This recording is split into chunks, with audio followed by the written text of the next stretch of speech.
Haya, swali yako ilikuwa ni gani? Sasa ninyi mnasema hakuna Krismasi. Hebu tuambie mambo ya tulikuwa nataka kumwambia zaidi ya hapo. Na hii Krismasi mimi najua Krismasi iko.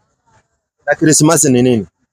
Ni nini? Yaani watu wanasherehekea nini? Kwa mfano tulikuwa na hii tarehe 12 watu walikuwa wanasherehekea Madaraka Day. Namna tulivyopata uhuru na nini. Hii Krismasi inahusiana na nini? Kufa kwa Yesu. Kufa kwa Yesu ama kuzaliwa kwa Yesu? Kuzaliwa kwa Yesu yani. Kuzaliwa kwa Yesu. So Yesu amezaliwa Krismasi. Asante. Sasa ile kitu ambayo Biblia iliandika haikuandika kuwa Yesu alizaliwa Krismasi. Waliandika kuwa ni mtu aliachiliwa kutoka gerezani siku ya Krismasi tarehe 25. Yeremia 52:31. Muonyeshe kabisa aone. Muonyeshe kabisa aone Yeremia 52, muonyeshe Yeremia, kitabu cha Yeremia 52:31. Muonyeshe, msomee asikie.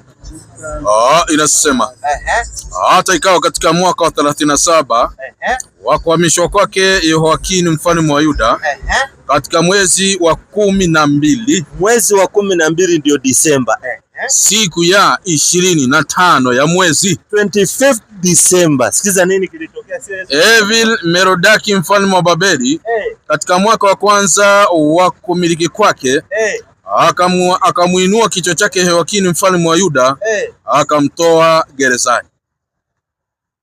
So 25th December, kitu ambacho kilichoandikwa kwa Biblia ni mtu aliachiliwa kutoka gerezani.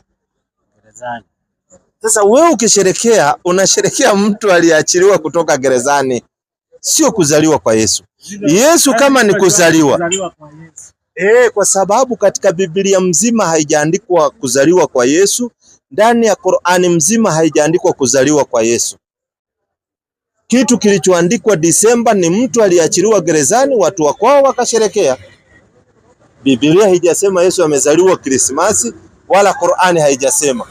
Na ukienda uliza mchungaji wako, wapi ilitoka hii Krismasi? Uliza tu kwa roho safi mchungaji wako. Muulize, mchungaji, ndio tunaenda kusherekea Krismasi, ni kuzaliwa kwa Yesu. Hii idea ilitoka wapi? Kitabu gani iliyoandika? Kwa sababu kama ni kuzaliwa kwa Yesu, sikiza 1:26 Luka, muonyeshe ujumbe ilikuja mwezi gani? Angalia kabisa 1:26 Luka. Mwezi wa 6. Sikiza, mwezi wa 6 malaika Gabrieli alitumwa na Mungu kwenda mpaka mji wa Galilaya, jina lake Nazareti, kwa mwanamwali bikira alikuwa ameposwa na mtu jina lake Yusufu, wa mbari ya Daudi, na jina lake bikira huyu ni Mariam. Akaingia nyumbani kwake akasema, salamu uliopewa neema, Bwana yu pamoja nawe. Naye akafadhaika sana kwa ajili ya maneno yake, akawaza moyoni, salamu hii ni ya namna gani? Malaika akamwambia, usiogope Mariamu, kwa maana umepata neema kwa Mungu. Tazama, utachukua mimba na kuzaa mtoto mwanamume, na jina lake utamuita Yesu. So mwezi wa 6 ndio Mariamu anaambiwa atapata mimba. So akipata mwezi wa 6 mimba, na mimba inakaa miezi 9 kwa tumbo, maana yake atazaa mwezi wa 2 katikati ukienda mwezi wa 3. Sasa hii Krismasi ni fabrication, kitu ambacho hakiko katika vitabu. That's why unaona kuna kanisa inaitwa SDA hawasherekei na ni wa Kristo, kwa sababu wamesoma vitabu wakaona ni kitu hakuna. Na Yesu anasema pando asilolipanda babangu litang'olewa. So wewe unapanda kitu ambacho hakiko katika vitabu. Jaribu kuuliza mchungaji wako, watakueleza, na asiwe ni ule wa kukwambia wewe uko na pepo ya maswali, asiwe ni huyo, hapana. Mambo ya Mungu pia wa Kristo msiwe mnayafuata bumbumbu, mnachukuliwa advantage na mambo mingi sana. Ni vizuri muwe mnasoma. That's why Waislamu unaona wanaenda kitu inaitwa madarasa, anasoma ile kitu anachokiamini, sio kufuata tu kwa kuelezwa, ni kufuata kwa kusoma na kujua. Sio kuamini tu kuna Mungu, unajua kwanza huyo Mungu. Sio kuamini tu kuna Mungu, hapana, kwanza umjue huyo Mungu. Sio kuamini kuna Yesu, lazima umjue huyo Yesu. Sio kuamini kuna Muhammad, lazima umjue Muhammad. Wewe unamjua Muhammad? Sisi mjui. Hujai msikia mahali Muhammad akitajwa? Sikia akitajwa lakini sijamfahamu. Ulisikia anatajwa aje, yani ni nani?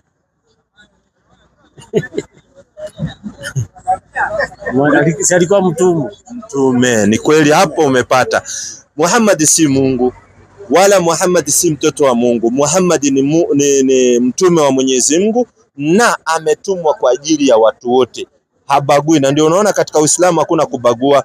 Haijalishi wewe uko na pesa au una pesa, watu wote wanakuwa katika level moja, kwa sababu mambo ya Mungu hakuna kuangaliwa nini, kinachoangaliwa ni imani, takwa, imani. Ona 48:29 Qur'ani, muonyeshe ya Muhammad aone Qur'an, labda hajaiona Qur'an. Na Qur'ani ndio hii. Unajua mnaambiango labda unaambiango kuna majini labda nini, hakuna jini kwa hapa, hii ni kitabu. Unajua kuna propaganda nyingi sana. Sijui utakuwa nini. Hebu muonyeshe 48. Kwa jina la Mwenyezi Mungu mwingi wa rehema na mwenye kurehemu. Muhammadi sallallahu alaihi wasallam ni mtume wa Mwenyezi Mungu. Asante.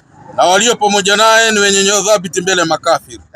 Na wenye kuhurumia nawe wao kwa wao. Tunaambiwa Muhammad ni mtume wa Mwenyezi Mungu na ndiye ametumwa kwa ajili ya walimwengu wote. Watu wote wametumiwa huyu Muhammad sallallahu alaihi wasallam. Sisi tunamwabudu Mwenyezi Mungu na Muhammad ni mtume wa Mwenyezi Mungu. Ibrahimu, Musa, wote hawa ni mitume wa Mwenyezi Mungu na walikuwa ni Waislamu ndugu zetu.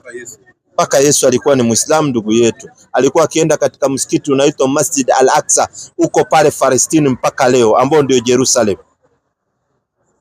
Kwa sababu makanisa pale hamna. Kwa mfano wewe unaenda kanisa gani? Deliverance makao makuu yake iko wapi? Si iko pale Huruma? Imeanzishwa na Adha Gitonga. Iko Nakuru. Anaitwa Kariuki. Kariuki ndio mwanzishi. Unaona Lakini angalia kama PCA unapata makao makuu iko Scotland. Ukienda Catholic makao makuu iko Italy. Lakini msikiti unaupata uko pale Yesu alipokuwa, kwa sababu alikuwa ni Muislamu ndugu yetu. Tunashukuru kwa hiyo. Una kaswali kingine ungependa kujua kuhusu Uislamu? Tunashukuru kwa sababu ndio haki ilivyo. Yesu mwenyewe mkimchora mnamchora akiwa amevaa kanzu. Hauwezi kumchora ati amevaa suti na kara hapa, hapana. Mnampiga tu amepiga. Mariamu mkimchora mnamchora kama wale wanawake wa Kiislamu. Manake nyinyi mnajua hawa Waislamu hawa. Mtu akifa katika Uislamu hakuna mambo ya kuvalishwa suti, ati unavalishwa tai, ati unavalishwa kiatu mpya na socks, na unavalishwa ati saa. Sasa wewe unavalisha maiti saa aende akafanya nini huko kaburini? Mtu akifa anaoshwa, anafungwa na kitambaa nyeupe inaitwa sanda, anapelekwa kaburini. Very easy. Yani Uislamu ndio dini nyepesi kwa kila jambo. Any question? Yoyote tu ungependa kujua kuhusu Uislamu? Na kuwa Muislamu ni free. Hakuna membership card ya kulipishwa, hapana, ni free. Na kusoma bado ni free. Mosque iko hapa tu. Sina swali. Kijana uko na swali wewe? Asante sana. So karibuni katika Uislamu. Uislamu ni very easy na ni dini ya watu wote ambao haiangalii umetoka kabila gani au lugha gani au rangi gani. Mtu yoyote anakubaliwa kuwa Muislamu au nchi gani, haijalishi. Maadamu wewe umekuwa Muislamu na kuwa ni ndugu yetu katika Uislamu. Ndio hivyo. Yesu alikuwa Muislamu. Kwa Biblia nini? Kuna mahali imeandikwa alikuwa nini? Kwa Biblia imeandikwa alikuwa Muislamu. Imeandikwa alikuwa Muislamu kwa Biblia 4:14 Luka. Muonyeshe leo aone. Mnafuta pande yenu na sifuti, ni Biblia hii. Luka 4:14. Muonyeshe. Wewe mnapiga Ukristo na sisi hatupingi Ukristo, tunawaambia Wakristo wasome kwanza Biblia. Lau Wakristo wangesoma Biblia wangejileta msikitini. Kwa sababu mambo mingi ambao wanaamrishwa, hebu sikiza 4:14 Luka. Pia tunawaambia wao Waislamu kama Yesu. Msomee 4:14 Luka. Pole. Yesu akarudi kwa nguvu za Roho. Huyu ni Yesu ametajwa. Akarudi kwa nguvu za Roho. Akaenda Galilaya. Asante. Habari zake zikaenea katika nchi zote za kando kando. Asante. Naye alikuwa akifundisha katika masinagogi yao, akitukuzwa na watu wote. Akaenda Nazareti hapo alipolelewa, na siku ya Sabato akaingia katika sinagogi kama ilivyokuwa desturi yake. So desturi ni msikiti ama ni sijajua ni nini. So sinagogi ni msikiti ama ni kanisa? Ndio nataka niulize, walioandika Biblia, hebu watueleze sinagogi nini? Muonyeshe Biblia waliandika commentary wanatuambia sinagogi. Namba 4. Waliandika Biblia. Tusomee tusikie. Sinagogi ni nini? Msikiti ya Wayahudi. Na ukiona mtu tabia yake kama Kamau anaenda msikitini, tutasema kama pale Murang'a kuna msikiti ya Wakikuyu. Lakini Wakikuyu wakiingia kwa msikiti wanakuwa dini gani? Kanisa. Wakikuyu wakienda kwa msikiti wanakuwa dini gani? Muislamu. Waislamu. Naye Yesu Myahudi anaenda msikitini atakuwa dini gani? Sasa ni wewe ukatae.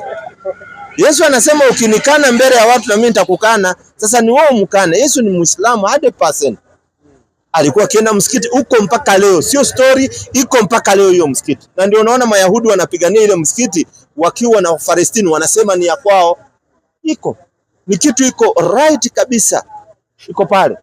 Alikuwa ni Muislamu ndugu yetu. Sasa sijui mbona mnampinga Yesu? Mbona mnakuwa wapinga Kristo? Mnamkataa Yesu hadharani. Hadharani. Mbona msimfuate tu kwa msikiti? Na Yesu anasema jitieni nila yangu mujifunze kwangu. Sasa ukijifunza kwa Yesu inafaa msikitini. Wewe Biblia unaiamini? Naiamini. Unaamini eh?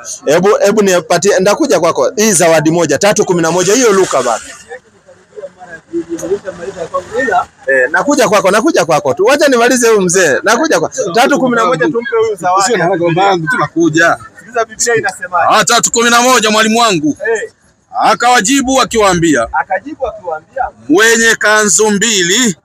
Mwenye kanzu mbili na ampe asiye na kanzu.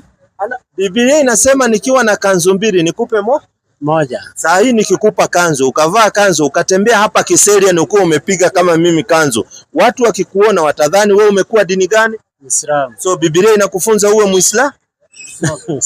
Na unafanya nini huko?